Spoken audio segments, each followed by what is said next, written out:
शरद पवार को चुनाव आयोग से बहुत बड़ा झटका लगा है। अजीत पवार के पक्ष में चुनाव आयोग ने फैसला सुनाया है और चुनाव आयोग ने कहा है कि अजीत पवार का गुट ही असली एनसीपी है।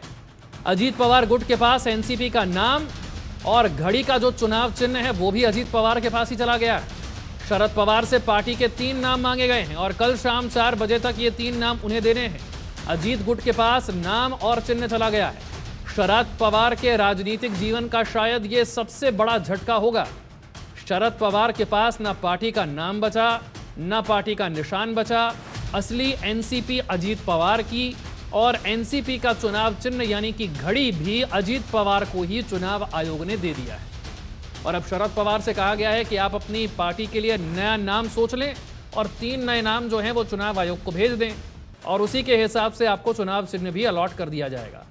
राज्यसभा के चुनाव हैं और उससे पहले ये विशेष व्यवस्था चुनाव आयोग ने शरद पवार के लिए की है, लेकिन ये शरद पवार के लिए बहुत बड़ा झटका है। भारत के सबसे वरिष्ठ और सबसे दिग्गज, सबसे अनुभवी राजनेताओं में शरद पवार का नाम आता है।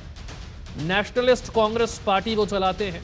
महाराष्ट्र में अच्छा खासा उनका दबदबा है, लेकिन अपने भतीजे से ही पार्टी की जो लड़ाई है उसे वो हार गए। कुछ वक्त पहले 40 विधायकों के साथ अजीत पवार अलग हो गए थे, अपना अलग गुट बना लिया और जाकर बीजेपी और शिवसेना की सरकार को ज्वाइन कर लिया। इतना ही नहीं, उप मुख्यमंत्री भी बन गए। इसके बाद शरद पवार ने पार्टी से अलग गुट बनाने वालों को अयोग्य घोषित कर दिया था, लेकिन अजीत पवार ने दावा किया कि पार्टी का बहुमत तो उन्हीं के साथ है, पार्टी के ज्यादातर विधायक भी उन्हीं के पक्ष में हैं। ऐसे में असली एनसीपी तो उनका ही गुट है जिसने सरकार को ज्वाइन कर लिया है। मामला चुनाव आयोग पहुंचा। इससे पहले महाराष्ट्र में शिवसेना के साथ भी यही हो चुका है। शिवसेना के 2 गुट बन गए, एक गुट उद्धव ठाकरे का गुट, एक गुट एकनाथ शिंदे का गुट। और फिर चुनाव आयोग से इसी तरीके से उद्धव ठाकरे को भी झटका लगा। अजीत पवार को जिस तरीके से नाम और निशान पार्टी का मिला है, उसी तरीके से एकनाथ शिंदे को भी शिवसेना का नाम और निशान मिल गया। तो महाराष्ट्र में यह दूसरी बार हो रहा है ऐसा। पहले शिवसेना के साथ हुआ, उद्धव ठाकरे के लिए झटका, और अब यही घटना घटी गई है शरद पवार के साथ। पार्टी का नाम और निशान दोनों उनसे छिन गए।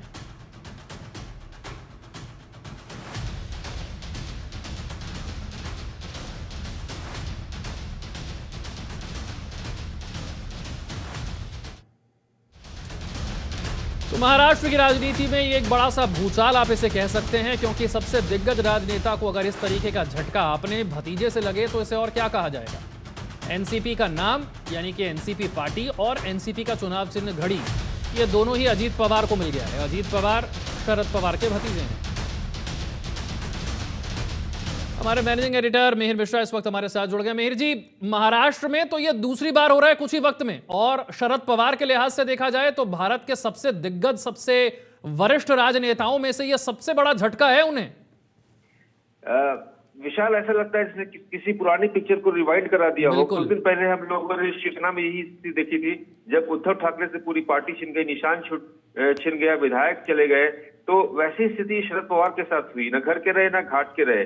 तो जो स्थिति शिवसेना के साथ हुई, वही सेम पिक्चर इनके साथ हो गई। और ये अपने आप में महाराष्ट्र की राजनीति में एक बड़ा उलटफेर है, क्योंकि इसकी अहमियत सिर्फ इस बात से नहीं कि अभी ऐसा हो रहा है। विधानसभा चुनाव तो जब होंगे तब होंगे। 24 की पूरी पिक्चर बाकी थी। उस पिक्चर में महाराष्ट्र के फ्रंट पर जिस तरीके से इंडिया, जिसको इंडी गठबंधन या घमंडिया गठबंधन बीजेपी वाले कहते हैं, उसको एक काफी बड़ा झटका लगा है, क्योंकि शरद पवार कोई मामूली ताकत नहीं थे। और शरद पवार के साथ जो ये सिंबॉलिक उनको लॉस हुआ है, इसका नुकसान लगभग पूरे देश में देखने को मिलेगा।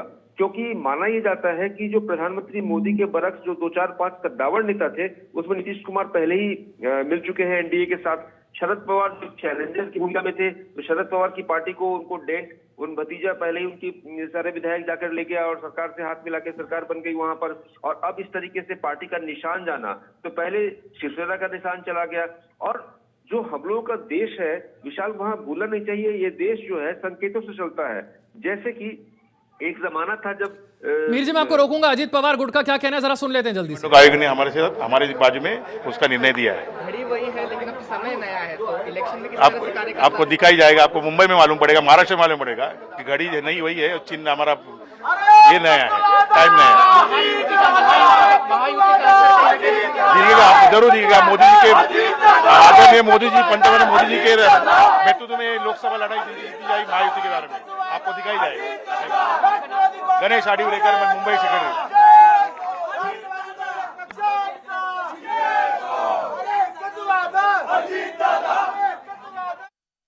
मैं मेहर जी के पास लौटूंगा। मेहर जी, जो बात आप कह रहे थे मैं उसे आगे बढ़ाता हूं। आपने ठीक कहा कि हमारे देश में बहुत सारे और महाराष्ट्र में लाखों की संख्या में ऐसे वोटर हैं जिन्हें ना मतलब है कि कैंडिडेट कौन है, मुद्दे क्या है, वो सिर्फ घड़ी का चुनाव चिन्ह देखकर वोट डालते थे। ऐसे लोगों को एक बार फिर से उनके बीच जाकर यह समझा पाना कि अब पार्टी का नाम ये नहीं, ये है, चुनाव चिन्ह घड़ी नहीं है, कुछ और है, ये बहुत बड़ा झटका होगा।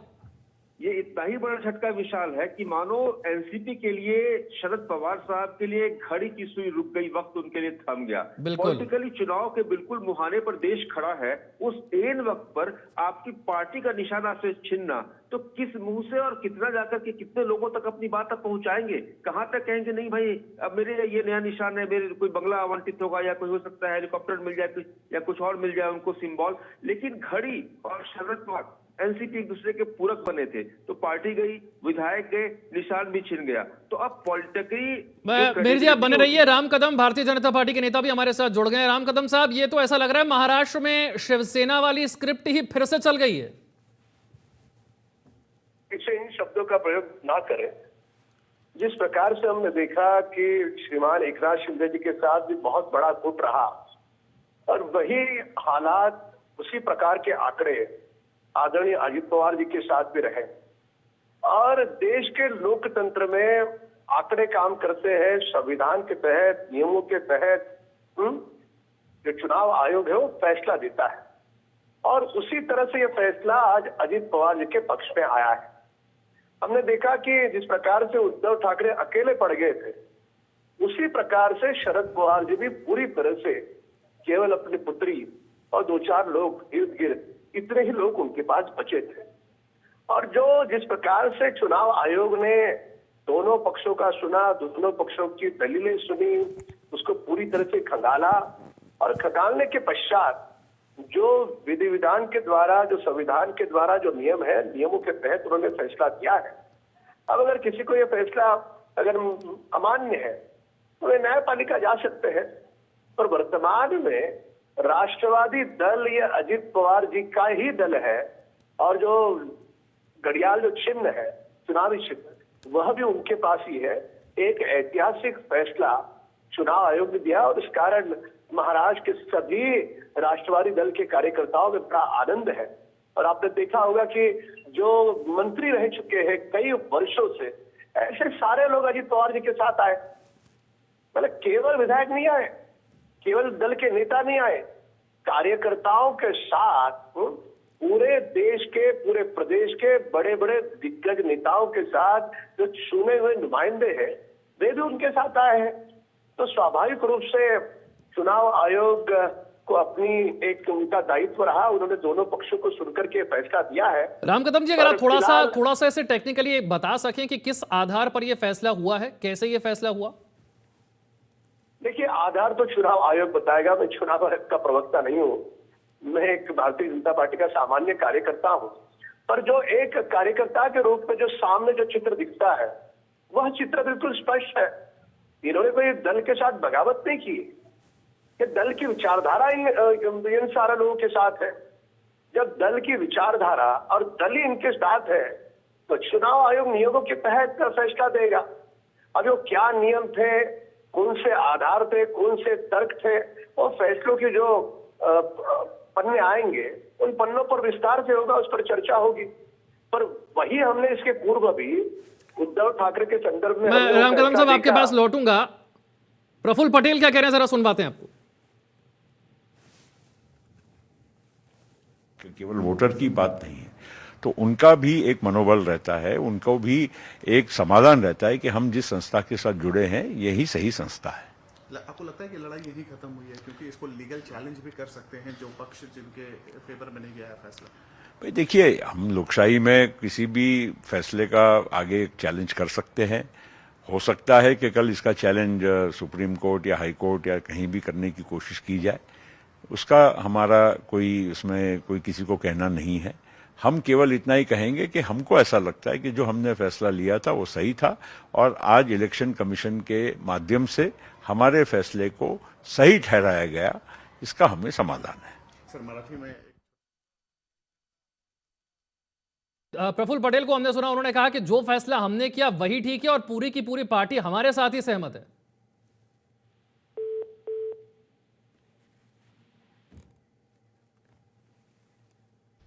शिवसेना उद्धव गुट की प्रियंका चतुर्वेदी का इस पर कहना क्या, ये भी सुनिए। कोई रत्ती भर भी आश्चर्य नहीं हुआ है। जिस तरीके से केंद्र सरकार दिल्ली दरबार से ये पूरा प्रबंधन हुआ है, नियोजन हुआ है, आज इलेक्शन कमीशन ने उसको पूरा किया है और मैं ये पूरी जिम्मेदारी से बोल रही हूँ। जो शिवसेना की पार्टी, समाजवादी पार्टी हो, समाजवादी पार्टी के उसमें भी एक निष्कर्ष निकला था, फिर सामने शिवसेना का आया था।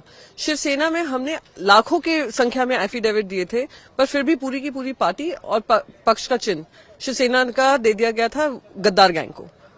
हम वो लड़ाई लड़ रहे हैं सुप्रीम कोर्ट में और सुप्रीम कोर्ट ने भी इसका संज्ञान लिया कि 2/3 की अगर बात करते हैं, 2/3 सिर्फ इलेक्टेड रिप्रेजेंटेशन का नहीं होता है, पॉलिटिकल पार्टी का होता है। उसमें आपने जो बदमाशियां हुई हैं, मैं उम्मीद करती हूं जुडिशरी उसमें स्टेप इन कर सुओ मोटो इस पे कार्रवाई कर इलेक्शन कमीशन को कुछ ना कुछ किसी न किसी तरीके से शेड्यूल 10 की याद दिलाएगा और उनकी जिम्मेदारी की याद दिलाएगा। दुर्भाग्यपूर्ण है जो हुआ है। कोई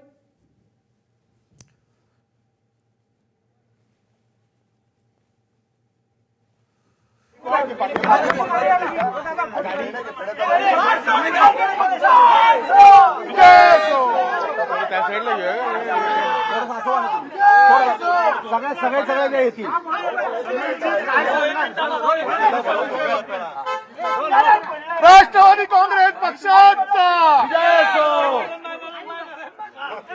अरे कचुवादा अजित दादा, अरे कचुवादा अजित दादा, अरे कचुवादा।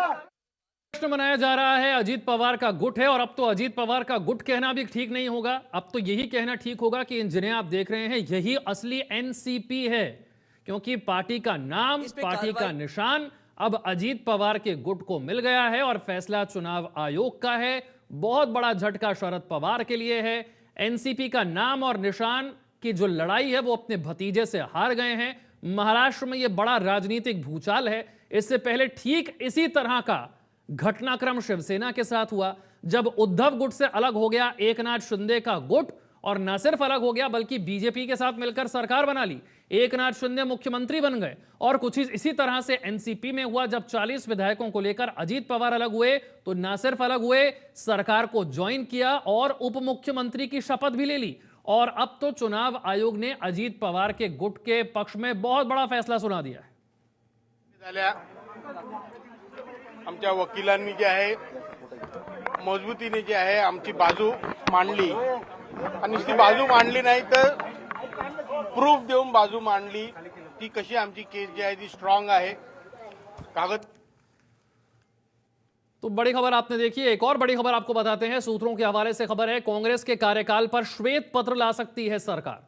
कांग्रेस के आर्थिक कुप्रबंधन पर यह श्वेत पत्र आ सकता है। शुक्रवार या फिर शनिवार को यह श्वेत पत्र लाया जा सकता है। इस बात का जिक्र बजट के दौरान निर्मला सीतारमण ने भी किया था। इस बात का जिक्र संसद के अपने भाषण में प्रधानमंत्री मोदी ने भी किया था।